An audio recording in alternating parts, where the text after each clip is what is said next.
Vous allez banane na tongo alelo. C'est ta grâce. Ce qui vous l'a dit. On va pouvoir ensemble avec l'Église. Yabo elongo tolobi. Nous disons Amen. Tolobi amen. Amen. Est-ce que tu peux acclamer le Seigneur? Tolobi tunataka kupona kolo beti na boko pona Yesu.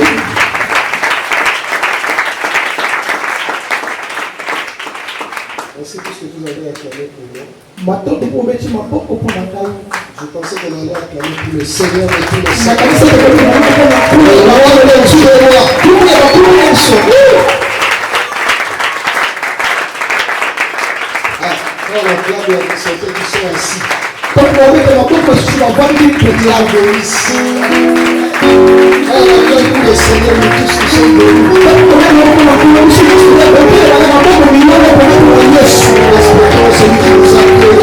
Respectons celui qui nous a créés. C'est le souffle du Seigneur.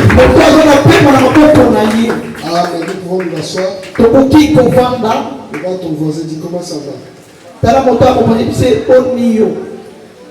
Dis tu vas bien. Est-ce que tu as mangé? Est-ce que tu as payé le loyer? Il a dit quoi? Est-ce que tu as payé la dette des rames? On va te rammer aujourd'hui. C'est un chemin, il faut payer la dette des rames. Joyeux anniversaire à notre frère. Et dis vous bénissez ce qu'on peut acclamer les Seigneur.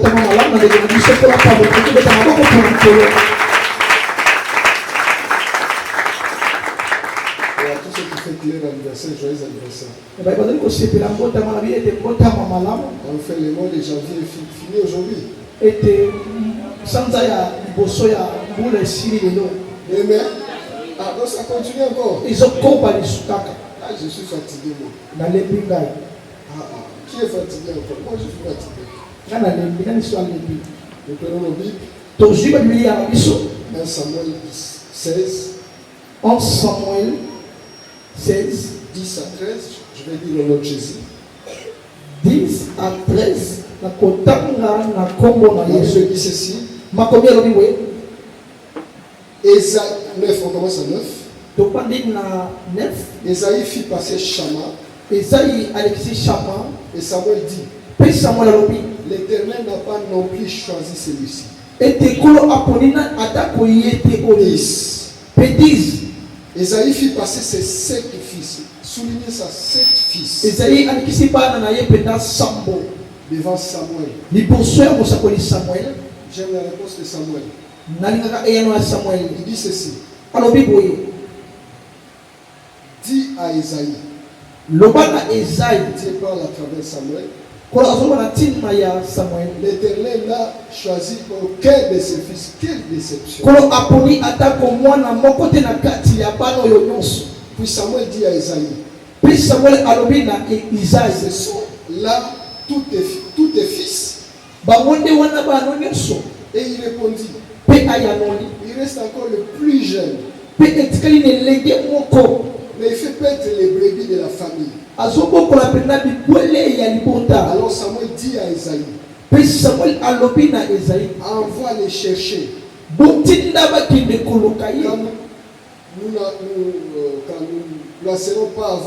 nous ne déplacerons pas avant qu'il ne soit venu ici. Esaïe l'envoya chercher. Or, il était blond. Il avait les yeux blonds. Avec des beaux yeux et une belle figure. L'Éternel dit à Samuel, lève-toi. Ouelle dans ses nuits. Samuel prit la corde d'huile. Le oignit au milieu de ses frères. L'Esprit de l'Éternel saisit David. À partir de ce jour et dans la suite, Samuel s'éleva et s'en alla à Rama. Nous pouvons nous rasseoir. Psaume 89. Psaume 89, 20. Psaume 89, Alors verset tu parles dans une vision à ton bien-aimé. Tu parles dans une vision à ton bien-aimé.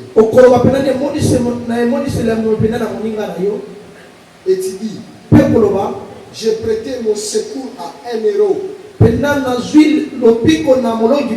J'ai élevé au milieu du peuple un jeune homme. Soulignez ça. J'ai trouvé David, mon serviteur. Je l'ai oint de mon huile sainte. Ma main le soutiendra. Et mon bras le fortifiera.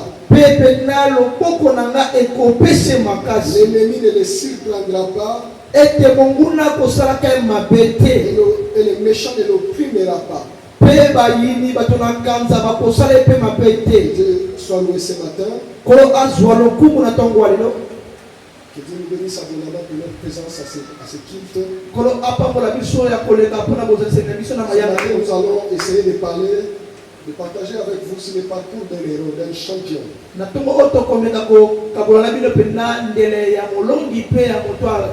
Je disais comme il est écrit dans la Bible que souligner, Dieu a dit, j'ai élevé au milieu de mon peuple un jeune homme comme roi.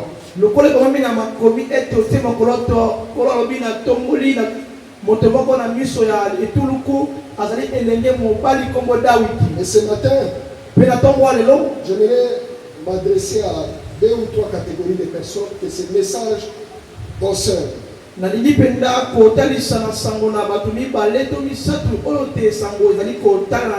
Premièrement, ce message s'adresse aux hommes et aux femmes, jeunes filles et jeunes garçons, qui ont une rêve, qui ont des visions d'aller quelque part avec Dieu.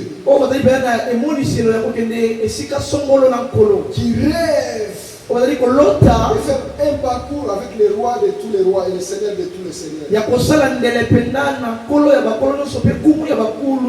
Ces gens qui rêvent et sans Christ, ils ne peuvent rien faire. Sans Christ, ils ne peuvent jamais exister. C'est les catégories de personnes dont il est question ce matin.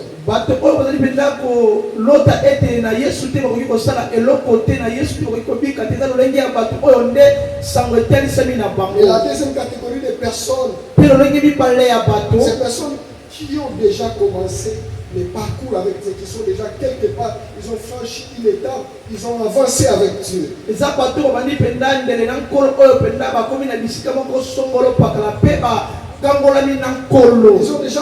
Ils ont déjà commencé à expérimenter les choses de Dieu. Ils ont déjà commencé à goûter aux choses de Dieu.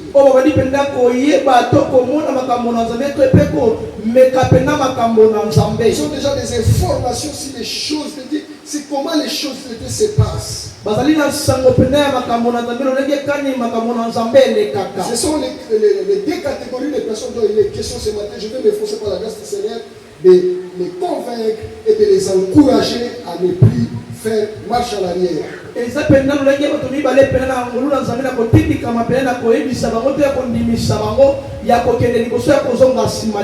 je parle du parcours d'un roi ou le parcours de David. Comment David qui a quitté, comment il est devenu roi. Je parle le parcours d'un roi ou d'une reine. L'histoire, qu'est-ce que Dieu fait pour amener quelqu'un à devenir roi ou une reine. Ces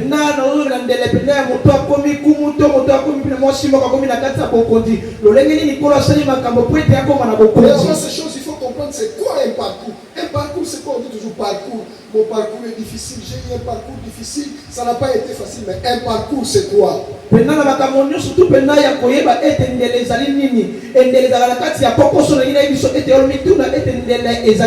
par parcours, s'il faut définir, je prends des directives ou des directions pour parler de parcours. Et souligner, je parle d'un parcours, pas n'importe quel parcours, mais le parcours d'un roi ou de quelqu'un qui sera roi ou que Dieu va introduire comme roi ou comme reine.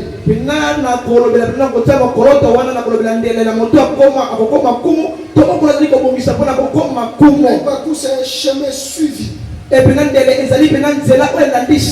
ou un chemin à suivre pour arriver quelque part, ou pour quitter un endroit pour aller quelque part. Il y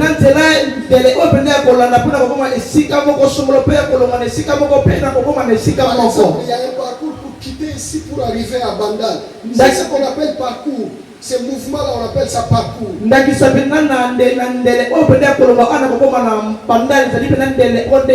La deuxième possibilité, c'est les parcours comme suite d'événements ou suite d'étapes. Ce qui arrive après ici, c'est ça le parcours.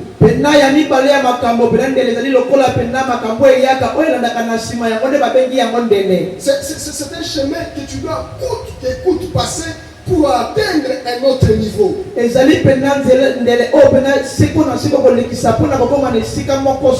obligé de passer là pour atteindre la finalité ou la destinée finale.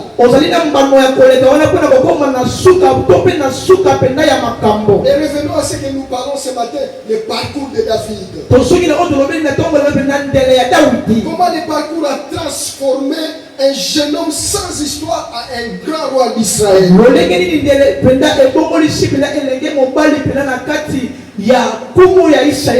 Qui est entré à l'histoire d'Israël, et je peux même exagérer, David est entré à l'histoire du monde.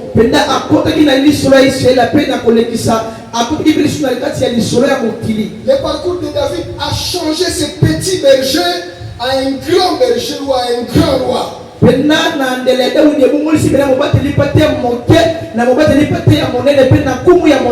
petit berger qui n'avait pas d'autre vision que de devenir un grand berger dans la forêt où il était. Il n'avait pas d'autre choix que rêver comment entretenir les brebis de sa famille.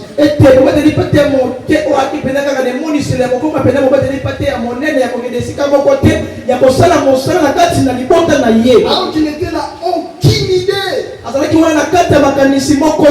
que dans les bergers qu'il était, sommeillait un roi en lui. J'aimerais dire à ces personnes qui sont ce matin à ce culte, derrière ce que vous êtes, derrière ce que vous montrez ce matin, il y a la chose de Dieu qui sommeille en vous. Il y a quelque chose de Dieu qui sommeille dans chacun de nous ce matin. Derrière ce petit berger, aucune idée, et pourtant c'était le roi selon le cœur de Dieu.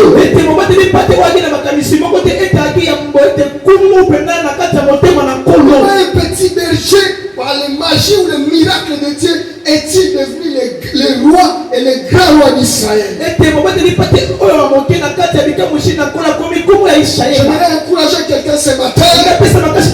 Derrière ce que tu es, il y a la chose de Dieu qui se cache en toi.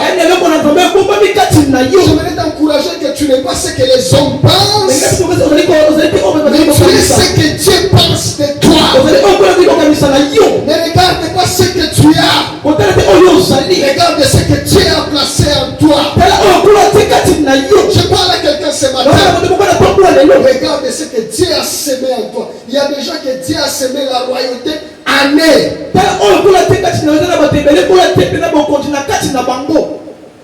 J'aimerais parler rapidement de quelques principes. La première chose que nous devons connaître ce matin, nous ne devenons jamais tout de suite. Nous ne devenons jamais tout de suite. Tout est fonction de temps. Nous commençons toujours quelque part. Je voudrais encourager quelqu'un qui a déjà commencé quelque part de ne pas s'arrêter, de continuer, puisque Dieu veut te voir là. Dieu veut commencer ton histoire là.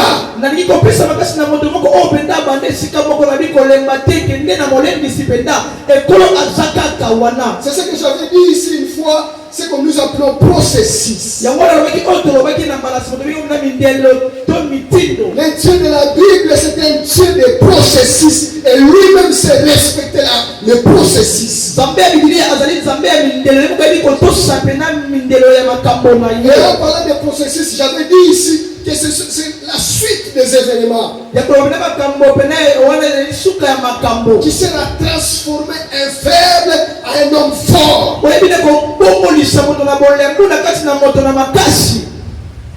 Je donne toujours l'exemple du jus que nous consommons. Quand vous participez à la fabrication du jus, le début du processus, nous avons des fruits. Et notre étape, nous enlevons les pépins. Notre étape, nous prenons ces fruits, nous les concassons dans une machine. Et la dernière étape, nous avons une matière en liquide que nous buvons, que nous prenons et qui s'appelle du jus. Et toutes ces étapes-là, quand nous arrivons à la fin, nous comprenons que toutes ces étapes étaient importantes pour la transformation de ces jus-là.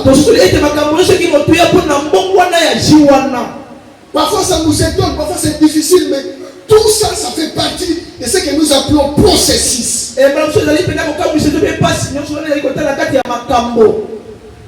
Et dans toutes ces choses, Dieu se sert toujours de cet élément que nous appelons le temps. Dieu se sert toujours de cet élément que lui-même a créé, qui s'appelle le temps. Le temps, c'est un élément important. Je voudrais dire à quelqu'un ce matin que le temps de Dieu, c'est un élément important, très important.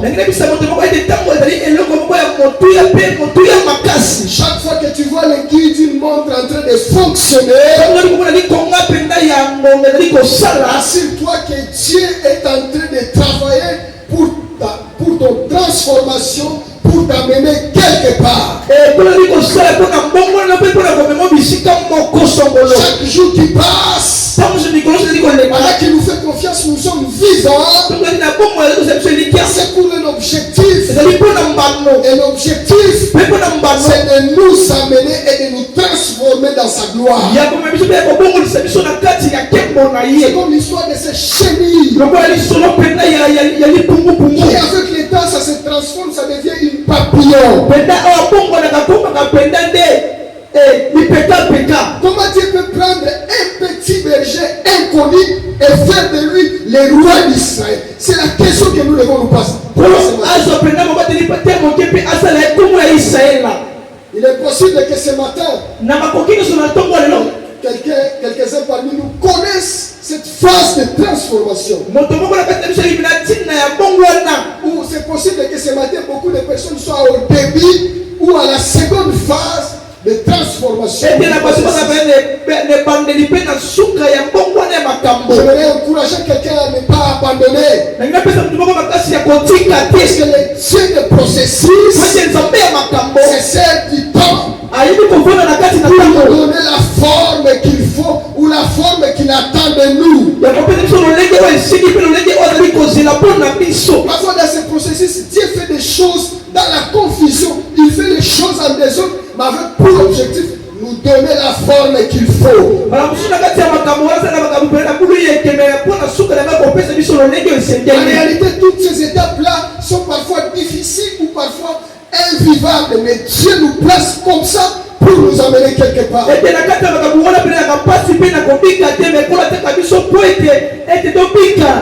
Et la première étape que Dieu utilise pour amener le petit berger au royaume, c'est la révélation. Je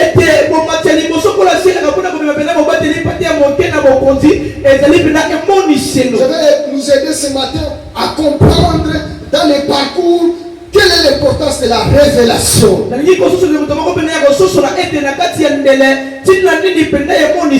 devons comprendre pourquoi Dieu nous a appelés, pourquoi nous sommes ici ce matin, pourquoi nous sommes dans cette église. C'est ça la révélation. Pourquoi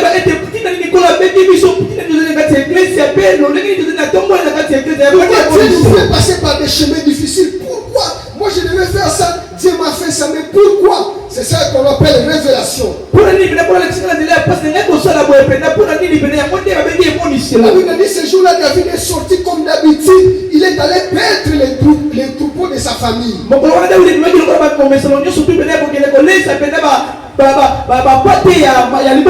J'aimerais dire à quelqu'un, le jour où Dieu décide de te visiter, la météo n'annoncera rien. Le ciel ne sera pas jaune ou bleu. Il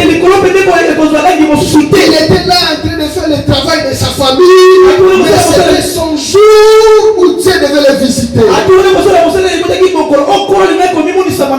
Il ne savait pas que c'était le jour de sa révélation. Il ne savait pas que c'était le jour où Dieu avait décidé de faire de ce petit un roi.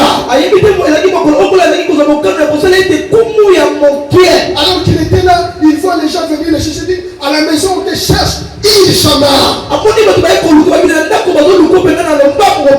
Certainement il pouvait se poser des questions, mais on me cherche à la maison, pourquoi? Moi je suis ici, c'est la famille qui m'a envoyé ici. On dit on te cherche Ishama à la maison. Pendant qu'on est en train de les chercher, à la maison il y avait catastrophe, il y avait déjà des choses compliquées. J'aimerais dire à quelqu'un, les choses compliquées de ta vie, se trouve la révélation de Dieu. Les combats de ta vie, les difficultés, les plaies, les grincements des dents se cachent dans les révélations de Dieu. J'aimerais encourager quelqu'un ce matin qui passe par des chemins difficiles. Il y a la révélation de Dieu. Parce que Dieu est capable de te visiter ce matin, de te visiter quand il veut, les jours qu'il veut, à l'heure qu'il veut. Il y a des bénédictions quand ça arrive, ça ne te signale pas, ça ne te signale pas. Et je prie que ces bénédictions arrivent dans ta vie, que cela ne te signale pas, mais que cela arrive par révélation. Ce que David ne savait pas, en entrant à la maison, c'était le changement. C'était une autre histoire qui l'attendait. C'était une autre histoire qui l'attendait. Je voulais dire à quelqu'un ce matin, après ici, il y a une histoire qui t'attend avec Dieu. Avec Dieu on n'échoue jamais. Avec Dieu on n'échoue jamais. Ce que David ne savait pas, c'est que l'huile d'onction avait refusé la tête de tout le monde de la famille. David était là. Il ne savait pas qu'il y avait l'huile sur sa tête, mais qu'il attendait. Lorsque Dieu a dit au prophète Samuel d'aller oindre un roi, il est allé avec l'huile, mais lui il a refusé la tête de tous les frères de David. J'aimerais dire à quelqu'un ce matin, l'homme de Dieu peut se tromper, mais l'huile de Dieu ne se trompe jamais. Un pasteur peut se tromper, mais l'onction ne se trompe jamais. L'onction royale ne se trompe pas. Il a pris de l'huile. Il a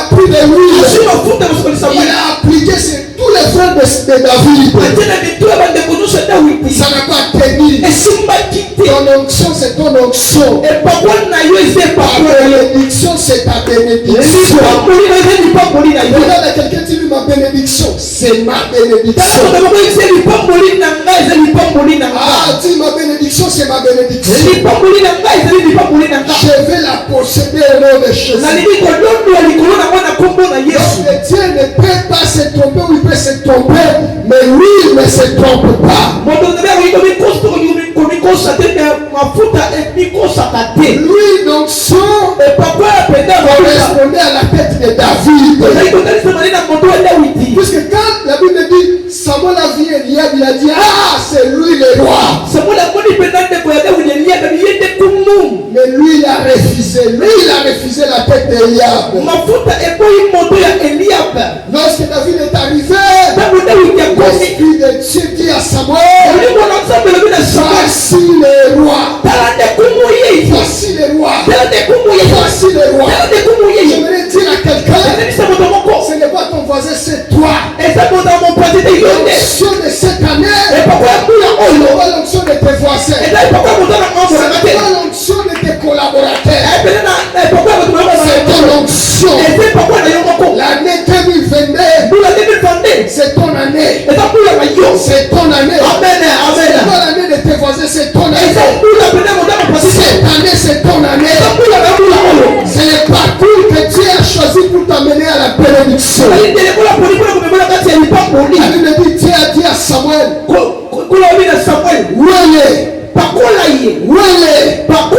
Dieu est capable de voir des choses que les hommes ne voient pas. J'aimerais dire à quelqu'un, Dieu ne voit pas comme tout le monde. Dieu regarde ce qui est caché. Les hommes nous critiquent par rapport à l'extérieur. Mais Dieu entre même à l'intérieur. Alors que Samuel a demandé au père de David, les enfants sont finis. On a dit non, on a un petit cadet là. Si tous ces grands frères ici ils ont échoué, et ce petit cadet là, qu'est-ce qu'il peut faire? J'aimerais dire à quelqu'un ce matin, ce petit enfant, Dieu a vu la royauté. Dieu a vu la royauté. Il y a des gens qui te regardent aujourd'hui et qui te jugent par rapport à ce que tu fais. J'aimerais te dire, le regard de Dieu ne regarde pas ce que les hommes regardent. Dieu va au-delà. Et je prie ce matin que Dieu ne regarde pas les hommes. Que Dieu regarde lui seul pour nous bénir. Sa famille a commencé par les sous-estimer. Non, c'est un petit roi. C'est un cadet. Mais Dieu, il a vu derrière ce cadet, derrière ce petit, un roi. J'aimerais dire à quelqu'un, derrière tout ce que les gens ont dit sur toi, Dieu n'a pas besoin de ça. Dieu voit un roi en toi.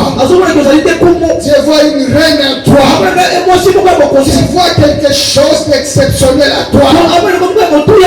Laisse les gens dire n'importe quoi sur ta vie. Ce qui compte, c'est pas le jugement des hommes. Ce qui compte, c'est le jugement de Dieu. Ce qui compte, c'est la considération que Dieu nous donne vis-à-vis du monde. Et non ce que les hommes disent. La révélation, c'est quelque chose de très bien dans les choses de Dieu.